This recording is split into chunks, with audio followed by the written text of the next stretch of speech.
Hi everyone, welcome back to my channel. In my previous videos, we talked about understanding where your money is going versus where you want it to go. We talked about tracking your spending habits and then looking at your core values, identifying what's most important to you, and then do those spending habits align with the core values. And then finally, we looked at setting financial goals to also align with those core values. If you missed any of those videos, I'll drop the link in the description below. For those of you who are just joining me for the first time, my name is Carrie. I'm the founder of Financial Freedom Evolution. I'm a wife, a mom, and a grandma, and I've been a professional mom for 40 plus years now, juggling my career, my family, the household, everybody's schedules, and yes, managing our personal finances. I've learned a lot over the years, but the most important thing that I've learned that has truly changed my life for the better is understanding personal finance and how to manage my money. I am now officially a personal finance geek.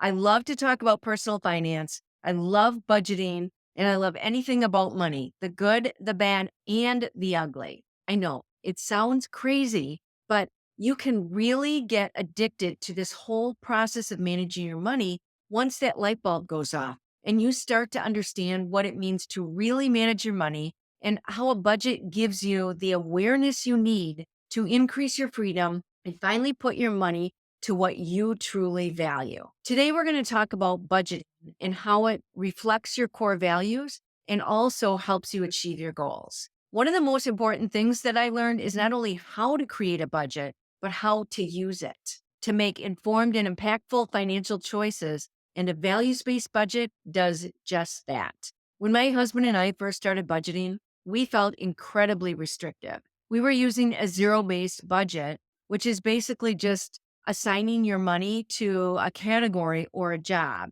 at the beginning of the month. The problem we had was we expected ourselves to stick rigidly to those categories, to that agreement we made in the beginning of the month, no matter what came up during the month. So by the time we reached the end of the month and looked at our budget, surprise, we didn't stick to the budget. We often overspent in some of the categories, and it felt like we had failed at budgeting altogether. Because we define successful budgeting as sticking to the plan that we agreed to in the beginning of the month, where we assigned all our money a job. And we felt like we couldn't go over in any of those categories. And this pattern continued month after month, leaving us burnt out and feeling defeated. Then we had a breakthrough. The light bulb finally went off. Budgeting wasn't supposed to be set in stone. We realized it was more like a roadmap, showing us where our money was at any given moment and allowing us to make informed decisions and adjustments as our needs changed throughout the month. And by letting go of the need to stick exactly to the plan, the numbers, the target, and viewing the budget as a guide, we found ourselves more empowered and less stressed. Suddenly, we weren't failing at budgeting, we were winning at taking control of managing our money. Budgeting is impactful in the sense that it helps you improve your financial flexibility.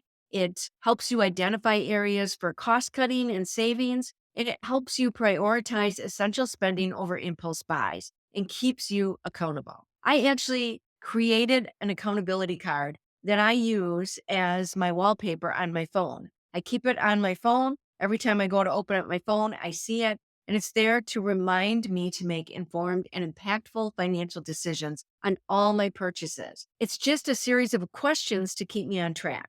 Is it on my list or is it an impulse buy? If buying on impulse, did I wait 24 hours? Did I budget for it? And if not, what am I going to give up if I'm going to buy this other item? Does it align with my financial goals? Will I use it? Will I suffer buyer's remorse? Am I getting the best price? If I answer no to any of it, then I tell myself, don't get it. I have this wallpaper on my website. It's just a free download. If you want a copy, I'll put a link to it down below. So when people ask me, does budgeting really restrict your spending? My answer is always absolutely not. Budgeting is often so misunderstood and seen as restrictive, a way to cut back on spending and reduce enjoyment. This view, however, is outdated and can lead to greater financial stress. Rather than constraining, budgeting is a tool for empowerment. It's completely understandable to think that a budget means less freedom with your money. This is a message that has been reinforced for years.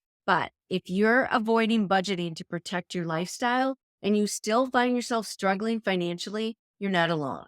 If you're caught in the cycle of spending with no real control, it's likely because budgeting is not about restriction. The budget will not stop you from spending. Budgeting is about awareness and empowerment. If budgeting truly restricted your spending, then everyone using a budget would be unable to enjoy their lives. And we know that's not the case. In fact, many financially successful people use a budget as a tool to increase their freedom and fund what they truly value. If you've been avoiding budgeting, ask yourself this: am I truly living the life I desire? And if you've been budgeting but feel like you're still lacking control over your money, ask yourself this: am I reaching my most meaningful goals? Is budgeting helping me live the life I desire? If your answer is no, maybe it's time to look at budgeting differently. Can't get what you want with a budget? Think budgeting is too restrictive? Think again. You can spend freely, but without a budget, you may end up with things that you don't want as well, like debt, stress, guilt, and financial chaos that your future self will have to deal with, often during difficult times like job loss, illness, and retirement. Many people avoid budgeting to protect their lifestyle, only to find themselves financially stressed. Budgeting isn't about restriction or limiting enjoyment. It's about freedom and choice, awareness, flexibility, and control. It allows you to decide where your money goes and aligns your financial habits with what matters most to you. Budgeting puts you in control. A budget doesn't say no to spending. It helps you direct your money toward your goals and make impactful choices. It's a feedback tool, giving you a clear picture of your finances so you can prioritize your money and what truly matters. The real key to financial success is using a budget that aligns with your goals and values. It's a sustainable plan that gives you the freedom and clarity over every dollar, letting you choose how to spend, save, and invest with purpose. If your financial goals reflect what's most important to you, a value-based budget becomes your comprehensive action plan. It's your roadmap that you can use. Remember, a successful budget is sustainable, something you're going to commit to and maintain. Tracking your money isn't about restriction, it's about refinement. It's giving you the flexibility to refine, tweak, and adjust whatever you need to stay on track with your priorities, your values, and your goals. Budgeting is a lifestyle shift that begins with a change in mindset, viewing it as a pathway to the life you desire. A budget is so much more than a list of numbers. It's a reflection of what you value. Setting goals that reflect your core values takes your financial journey to a whole new level.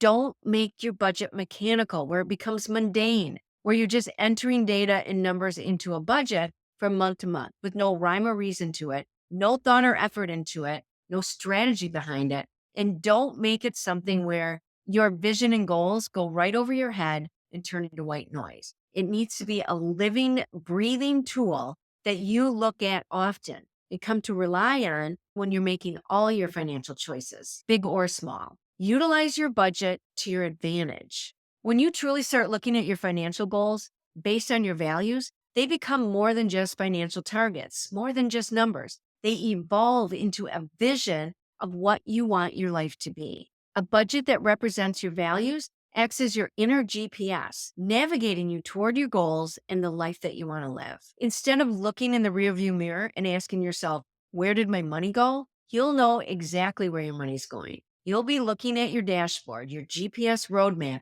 to confidently tell your money where to go, which route to take, based upon your money awareness, where your money is right now in real time, which you'll be able to see with your values-based budget. This allows you to make proactive financial and life choices based on that knowledge and insight. You're not restricting your spending. You're giving yourself a tool to manage your money in a way that supports what matters to you most. You'll be and feel more in control of your money and your life.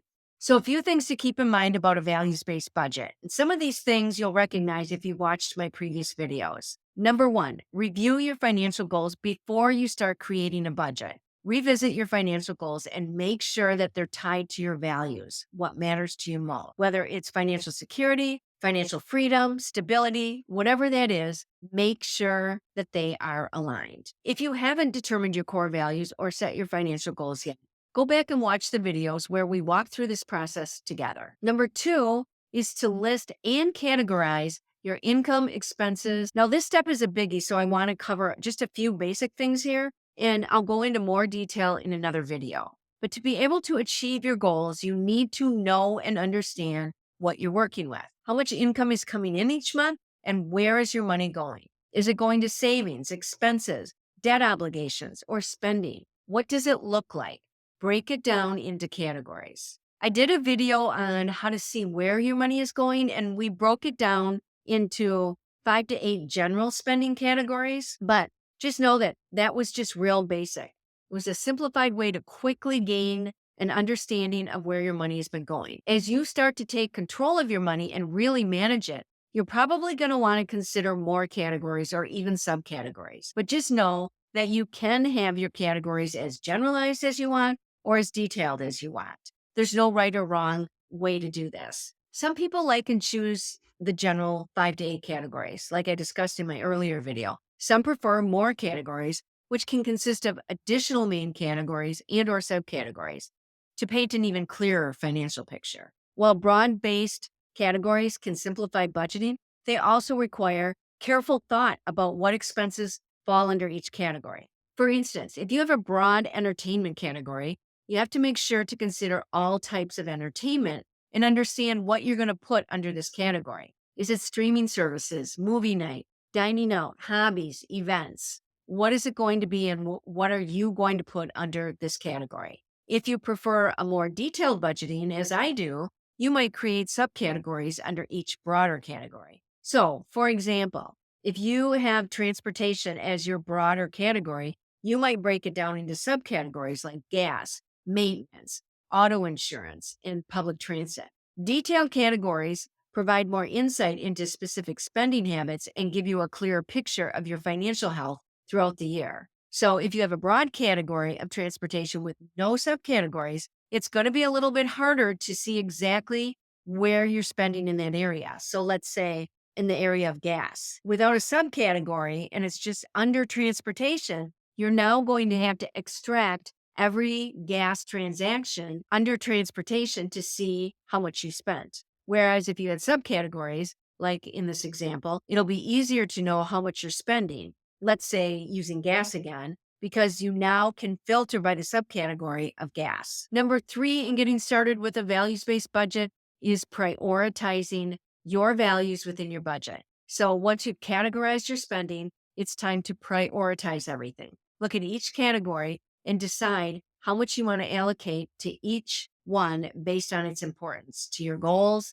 and to your values. So for example, let's say one of your goals is to save for a down payment on a house because you value stability. You might choose to prioritize saving for that goal over spending on dining out or entertainment. If personal growth is a value and one of your goals is to build your computer knowledge and skills, you might choose to scale back on cable TV and streaming services so you can allocate money toward education and skill building tools, which could ultimately create more income and fulfilling work for you through a side hustle or better career path doing something you really enjoy. Remember, a budget isn't about restriction. It's about making intentional choices with your money that reflect what matters to you most. Which brings us to number 4, creating a flexible plan.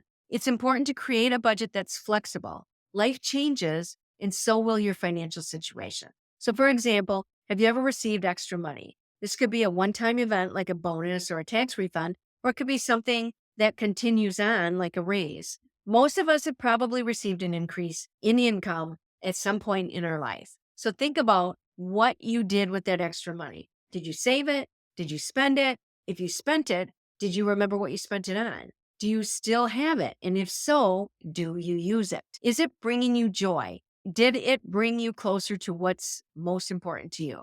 Did it help you realize your dreams and the life you truly want? Make sure your budget allows for adjustments while still staying true to your core values. It's so important that you take the time to think about your core values and goals to be able to make informed decisions about what's important to you. And this might take a little bit more time up front, but I promise you it will be so worth it in the long run. The key is to consciously make intentional choices with your income to stay aligned with your values, even when your financial situation changes. And finally, number 5, you want to regularly review and adjust your budget. A values-based budget is not something that you're going to set and forget. You'll want to review it regularly, daily, even if it's just 10 or 15 minutes, bi-weekly, monthly, quarterly, and even annually, and make adjustments as needed. Ask yourself, are my financial habits still in line with my goals and values? If not, make changes. If you notice that you've been spending more on things that don't align with your values, reallocate that money to something that does. Your budget should be a living, breathing tool that adapts to your evolving lifestyle and goals. The key takeaway here is that a values-based budget is one of the most powerful tools you can use to achieve your financial goals. When you align your money with your values, you'll feel more in control, more empowered, and more motivated to stick to your plan. So take some time to review your financial goals and use your goals to guide your budget. If you found this video helpful, don't forget to like, subscribe, and share it with a friend for more tips on how to take control of your finances and live a life that reflects what matters most to you. Thanks for watching, and I'll see you next time.